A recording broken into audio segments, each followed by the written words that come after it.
The art of public speaking में आज हम जानेंगे कि किस तरह से आप पब्लिक स्पीकिंग की कला में माहिर बन सकते हैं।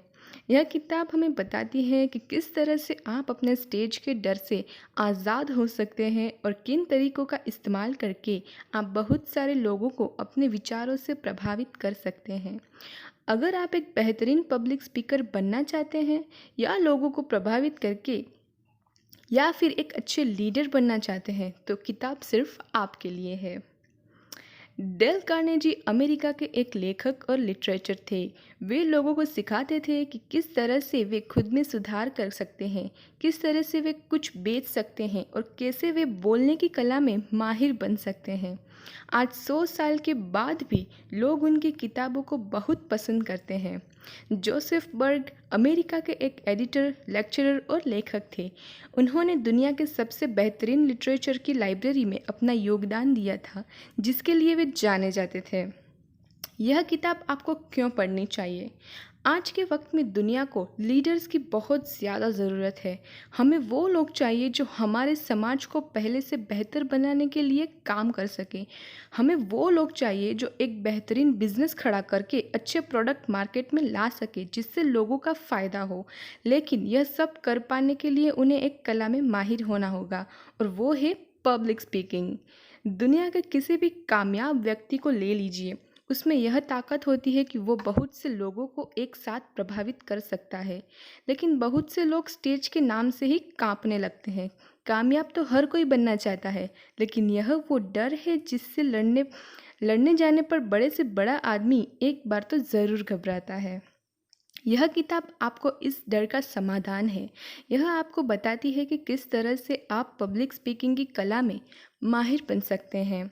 अगर आपको जानना है कि किस तरह से आप पब्लिक स्पीकिंग सीख सकते हैं या किस तरह से आप गले और फेफड़े की कसरत करके अपनी आवाज़ को बेहतर बना सकते हैं, या फिर अगर आप जानना चाहते हैं कि सुनने वाले को एक भीड़ में इकट्ठा करना क्यों ज़रूरी है, तो ये बुक समरी आगे पढ़ते रहिए।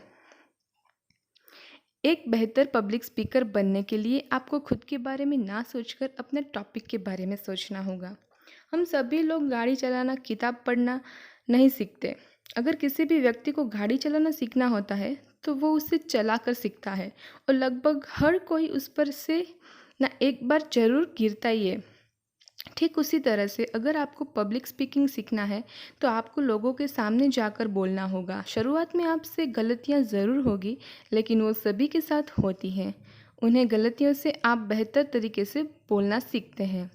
दुनिया के महान पब्लिक स्पीकर्स भी जब पहली बार स्टेज पर गए थे तो उन्हें घबराहट हुई थी। लेकिन पब्लिक स्पीकर बनने का मतलब यह नहीं होता कि आपको डर ही ना लगे। इसका मतलब होता है कि आपको उस डर को काबू करना आना चाहिए। अब आप सोच रहे होंगे कि किस तरह से आप अपने डर से आज़ाद हो सकते हैं। इसके लिए आप 3 तरीके अपना सकते हैं। सबसे पहला तो अपने बारे में सोचना छोड़कर अपने दिए गए टॉपिक के बारे में सोचिए। बहुत से लोग स्टेज पर जाते ही सोचने लगते हैं कि लोग उनके बारे में क्या सोच रहे हैं, या फिर कहीं वे देखने में कुछ खराब तो नहीं लग रहे। आप यह सब ना सोचकर अपने मैसेज पर ध्यान दीजिए जो आप लोगों तक पहुंचाने के लिए आए हैं। इसके बाद अपनी बात को पहले से ही तैयार करके जाइए। बहुत से लोग बिना तैयारी के स्टेज पर चले जाते हैं और वहां जाकर भूल जाते हैं कि उन्होंने क्या बोलना था। इस तरह से वे और घबराने लगते हैं। इसीलिए हमेशा अपनी स्पीच को याद करके प्रैक्टिस करके जाइए।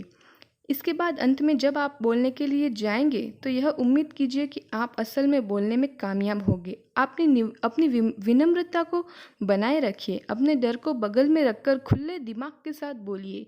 शुरुआत में सभी खराब करते हैं, लेकिन कुछ वक्त प्रैक्टिस कर लेने के बाद सारे ही लोग अच्छा बोलने लगते हैं। एक टोन में ना बोलकर अपनी बात के जरूरी शब्दों पर ध्यान दीजिए। गाते सुनते वक्त आप यह देखा होगा कि उसमें अलग अलग धुन का इस्तेमाल होता है। ज़रा सोचिए, आपका मनपसंद गाना सुनने में कैसा लगता है। उसमें सिर्फ एक तरह का धुन बजता है और गाने वाला सिर्फ एक टोन में गाया जाता। कोई भी चीज़ अगर पूरी तरह से सिर्फ एक खूबी को दिखाए तो वो खूबसूरत नहीं लगती। सोचिए, अगर दुनिया सिर्फ एक ही रंग में होती तो कैसा लगता। तो आपको आसपास हर जगह सब कुछ सफ़ेद रंग का होता तो कैसा लगता। यहाँ पर कहने का मतलब ये है कि बोलते वक्त कभी इस तरह से मत बोलिए कि सुनने वाले को लगे कि आप कुछ अच्छा नहीं बोल रहे या फिर आप कुछ सेम वे में बोल रहे हैं। अपने टोन को ज़रूरत के हिसाब से बदलते रहिए और अपने वाक्य के ज़रूरी हिस्से पर ध्यान से बोलिए। एग्जाम्पल के लिए अगर आपको कहना है कामयाब आपकी किस्मत का नहीं बल्कि आपके कर्मों का नतीजा है, तो यह आप इस वाक्य को कुछ ज़रूरी शब्द पहचानें, जैसे कामयाबी, किस्मत, कर्म और नतीजा। अब आप इन ज़रूरी शब्दों को थोड़ा सा जोर देकर बोलेंगे ताकि ये शब्द सुनने में बाकी के शब्दों से अलग लगे। लेकिन ज़ोर देकर बोलने का मतलब यह नहीं है कि आप उसे चिल्लाकर कहें। इसका मतलब है कि उसे कुछ अलग तरीके से कहना, ताकि सुनने वाला यह समझ जाए कि वो शब्द वाक्य के ज़रूरी शब्द हैं और आप ज़ोर से बोल रहे थे, तो उन ज़रूरी शब्दों को आराम से कहिए। अगर आप आराम से बोल रहे थे तो उन शब्दों को ज़ोर से कहिए, या फिर आप उस अपने स्टाइल में या कुछ अलग तरीके से कहने की कोशिश कीजिए। अपनी बात के ज़रूरी हिस्से को अलग तरह से बोलने का 3 तरीका हो सकता है। सबसे पहला है कि अपने स्पीच को बदलना, दूसरा है कि अपने बोलने की रफ्तार को बदलना और तीसरा है कुछ देर तक रुक के बोलना। जब हम कुछ मज़ेदार बात बता रहे होते हैं तो हम तेज़ बोलते हैं, और जब हम कुछ खूबसूरत लम्हों की बात करते हैं तो आराम से बोलते हैं। इससे हमारी टोन अलग हो जाती है। अपनी बात के ज़रिए अपने लोगों में भावनाएं पैदा करने वाला व्यक्ति बहुत ही अच्छा स्पीकर होता है। इंसान हमेशा भावनाओं के आगे मजबूर हो जाता है।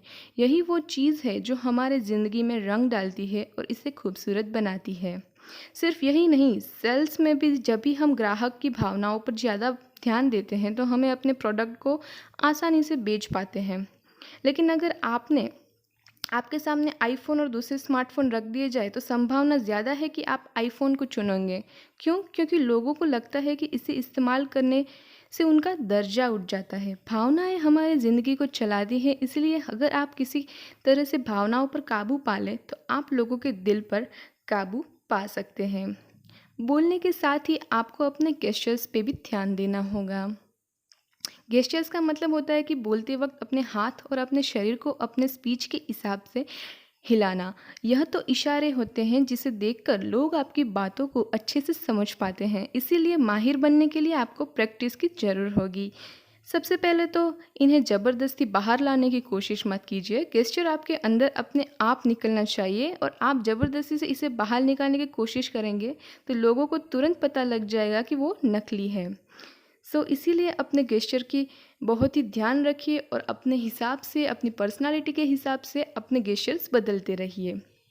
तो हर कला की तरह पब्लिक स्पीकिंग की कला को भी प्रैक्टिस के साथ सीखा जा सकता है। स्टेज पर जाने से पहले अपने टॉपिक को अच्छे से तैयार कीजिए और साथ ही अच्छे से ख्याल रखिए ताकि अपने लंबे समय तक अच्छे से बोल सके। अपनी बात के ज़रिए लोगों में भावनाएं पैदा करने की कोशिश कीजिए। हर रोज़ अच्छे से प्रैक्टिस करके आप इसे बेहतर बना सकते हैं। आ गए हैं हम समरी के एंड में, और क्या करना चाहिए आपको कि आप भी एक अच्छे स्पीकर बन सकते हैं। तो अगर आपके पास इस्तेमाल करने के लिए बहुत सारे शब्द होंगे तो आप स्पीच पहले से बेहतर होगी। इससे आप अपने विचारों को बेहतर तरीके से समझ पाएंगे। इसीलिए अब से अगर आप कोई किताब पढ़े तो उसमें आने वाले उन शब्द को नोट कर लीजिए जो आपके लिए नए हैं, और फिर उन्हें अपने स्पीच में इस्तेमाल कीजिए। तो दोस्तों, आपको आज का यह the art of public speaking book summary इन हिंदी कैसा लगा, मुझे कमेंट सेक्शन में ज़रूर बताइएगा। और ये समरी का दूसरा पार्ट भी मैं जल्दी लाने वाली हूँ, तो उसके लिए वेट कीजिएगा। तब तक के लिए